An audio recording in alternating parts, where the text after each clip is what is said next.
Exemple 1.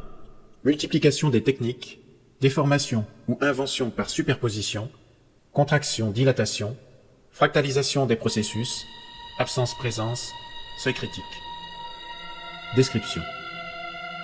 La vidéo que vous voyez à l'écran, extrait du cycle Atomic Space, est le résultat d'un processus algorithmique. Elle a été enregistrée à partir d'un programme temps réel que j'ai réalisé dans l'environnement MaxMSP Jitter. Au tout début de ce cycle, la coloration des milliers de points qui texturent les formes 3D algorithmiquement programmées provient d'une autre vidéo, une ancienne version d'un autre satellite binaural. Autre remarque, les principes de dilatation, temps ralenti, contraction, temps accéléré, sont utilisés ici à plusieurs reprises et à des échelles différentes.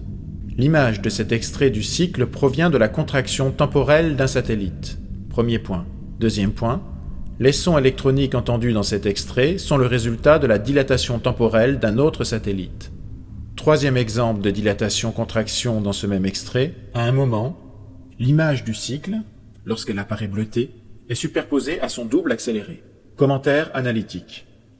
L'utilisation de technologies ou d'environnements logiciels différents pour synthétiser l'image et le son répond au concept d'imprévisibilité et d'hétérogénéité du matériau souhaité dans le cadre du labyrinthe. Nous avons en effet constaté qu'il y a un lien fort entre technologie et invention, une technologie particulière conditionnant un type d'invention et donc de création. Outre l'image programmée dans MaxMSP Jitter en temps réel, les sons de ce satellite proviennent eux-mêmes de la programmation temps différé d'un synthétiseur hybride à la base d'un modèle de synthèse additive, dont je contrôle algorithmiquement 50 paramètres de synthèse sur chaque oscillateur. Autre remarque, les processus de déformation temporelle d'un même objet introduisent, dans le labyrinthe du temps, des mémoires plus ou moins conscientes. La répétition à différentes échelles des processus d'invention du matériau fait penser non pas à un objet fractal, mais à une fractalisation des processus d'écriture.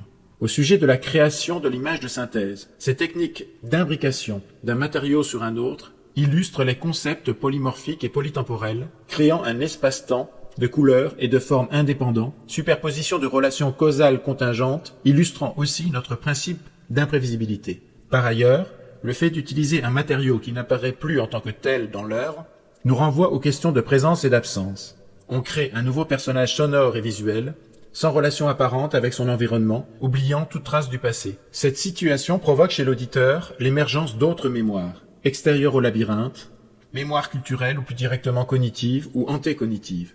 Cela nous renvoie aux notions d'imprévisibilité souhaitée, interprétation personnelle ou collective, questionnant un seuil critique qui pourrait séparer l'intelligible du non-intelligible.